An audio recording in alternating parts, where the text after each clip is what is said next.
everybody. Welcome back to the Gamerpreneur podcast. I'm your host, Dr. Bradford Carlton. Today, I'm asking, where in the world is your business? That was so off key, but it is what it is. I don't want to violate anybody's copyrights by singing too well. So where in the world is your business? I mean, have you actually considered the fact that your business is something that exists on this planet? I mean, here in the United States, businesses, corporations, companies are actually considered legal entities. Okay. And so just what that means is that for purposes of the law, they're allowed to own things. They're allowed to have speech rights. They are basically people. Okay. And so like a person, your business has a physical presence somewhere. It may also have a digital presence somewhere, which we're going to talk about, but it actually has a physical presence. And if your business is just you, obviously its physical presence is pretty much locked down to where you are. But in today's planet, interconnected world, with the internet and everything, your business doesn't have to be just where you are. I mean, look back 50 years ago. Okay. 50 years ago would have been 1970, right? My math I think is good. 1971. Back then, your business was pretty much, let's go back even further. I want to go back even further because, I have an example. So let's go back 100 years. So 1920. Back then, your business was exactly where you were. You might have had a retail store. You might have had a service job where you went around knocking on doors, maybe a salesperson, right? But there wasn't much other than that. If you weren't working or if you didn't have employees working for you, your business wasn't growing, it wasn't expanding, it wasn't making money.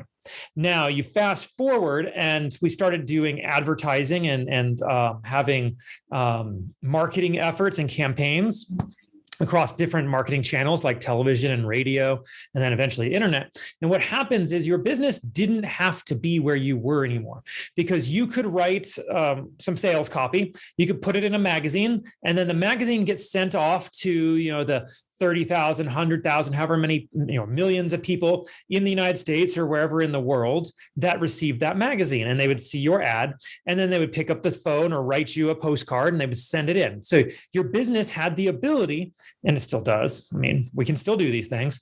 Your business has the ability to be a little more virtual. Okay. Like you were doing virtual sales. You didn't have to be in front of the customer in order to make the sale. Now, what happened is we got to the age of the internet and we took all of those postcard fillings and the magazine ads and we put them all into our computer, right? And now you are just sitting there on your cell phone, you're just scrolling and you see ads and you see ads and you see ads. And it's so ubiquitous now that we kind of gloss over it, or maybe you have ad blockers, you don't even see them, you see some ads.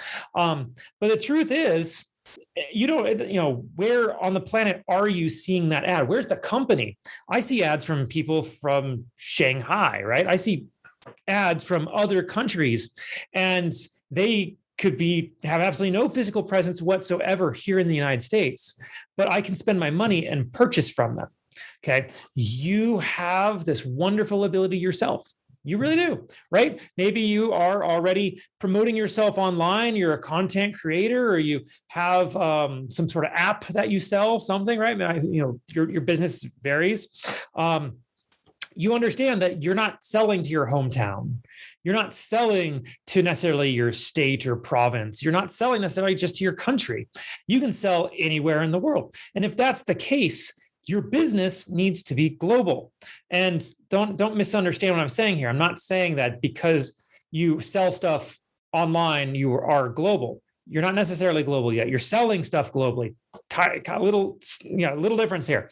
Okay. Because what happens if somebody from another country reaches out to you and starts asking you, customer service questions that you don't speak the language? Or, okay, well, yeah, you can use Google Translate, but that only takes you so far. What if you're doing a lot of business in another country and, oh, shucks, you forgot about VAT's taxes, right? Value added taxes. Whoops. Now those countries are coming after you. You didn't worry about GDPR, and now the entire EU is coming after you. You actually have to understand selling online is not the same as having a global business. You have to think these things through. And if you've never even considered that, right? Like, oh, I'm too small, they're not going to worry about me. Maybe not. You need to talk to an attorney. And that's really the ultimate answer. Think like a business owner and go get competent advice from competent counsel, okay? Whether that's an attorney, an accountant, marketing teams. You as an entrepreneur probably don't know enough to take yourself as far as you would like to. Thankfully, there are people who are trained and specialized in doing various things. Okay. And maybe they spent 10 years at Microsoft, or they spent 5 years at Riot, or who knows where they were, but they got to see big budgets. They got to see big campaigns. They got to see lots of team members, and they had all of this experience that you could only dream of having. And they're willing to sell their services for this much money, but the value you get is huge, right? So you need to think about yourself as a global entity. Okay. You are your business. Your business is you. You should have, I don't want to say should, you need to speak to competent counsel to determine what type of legal entity you have. Having a legal business entity allows you all kinds of added benefits. So there's tax advantages, one, but also, you have the ability to hide behind a company to some extent, okay? There's a lot of protections that come with having a company.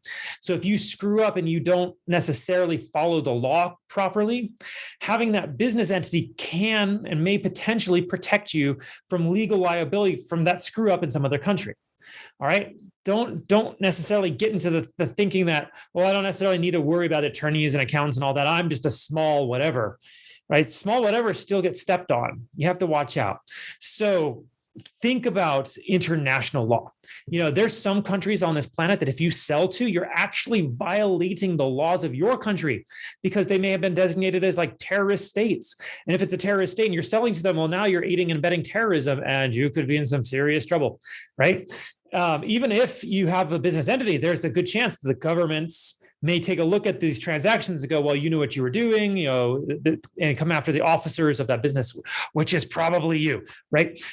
Understand that your business is now global. If you're online, you have the ability and the potential of selling to people who are not in your country. Now, I'm in the United States, and I will be honest, I don't do a lot of targeting of my content into the United States. And the reason for that is because people in the United States kind of have an attitude of what it means to do business. First of all, they'd look down on salespeople. Other countries don't necessarily do that. But also, people in the United States think they're better than they are.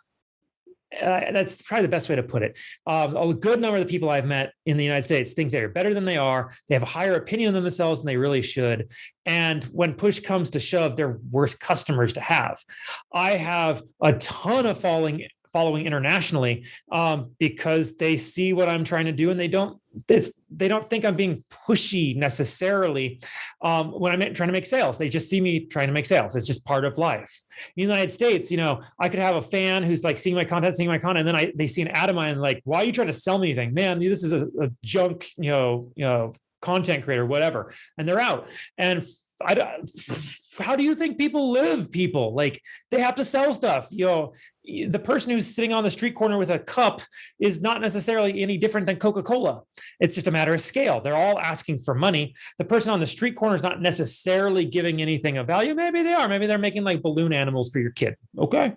That might be something that they're doing. Now they're providing a service, they're providing entertainment. It's worth a little bit of money. They could charge, or they can ask for a donation. Same with Coca-Cola. Coca-Cola charges for a service and for a product, and that's how they make their money. So you are charging somehow.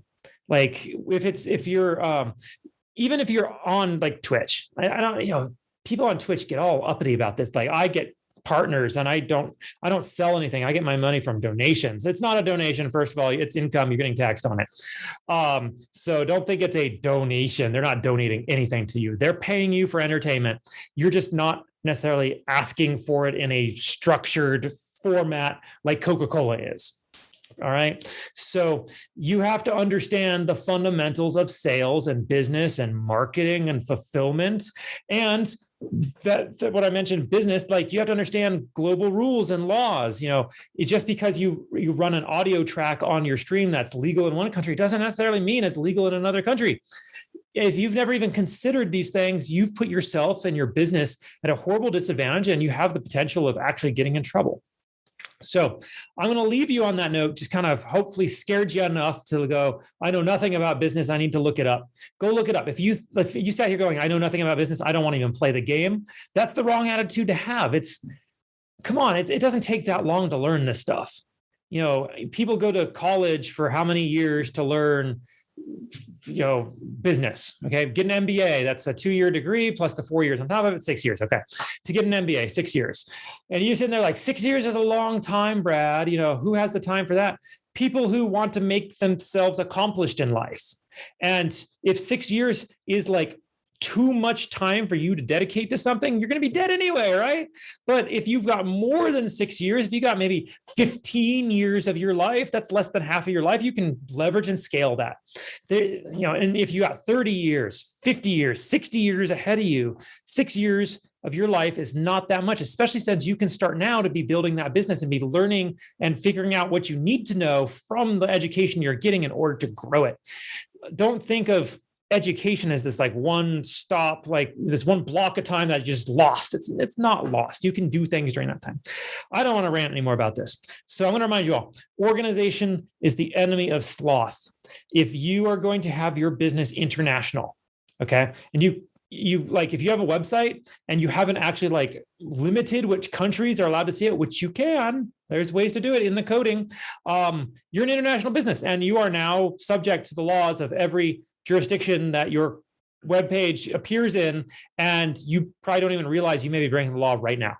So go figure this stuff out. Go hire someone. Go research this stuff. This stuff is like really important. I remember getting a book when I was an attorney. I borrowed it from my legal law library because I used the libraries even when I was an attorney, right? I used the law library, and the book was on internet law, and it was literally as thick as my head. Literally as thick as my head. It was such a big book. And like, I got through maybe 400 pages and I wasn't even halfway through. I wasn't even a third of the way through after 400 pages. I had to take the book back. It took so long to get through that book. Internet law is huge. There's so much to know and so many different little things that you have to understand across the entire planet. Just take the time to figure it out. It'll save you in the end. All right. On that note, I'm going to remind you all, don't be just a gamer, be a gamerpreneur.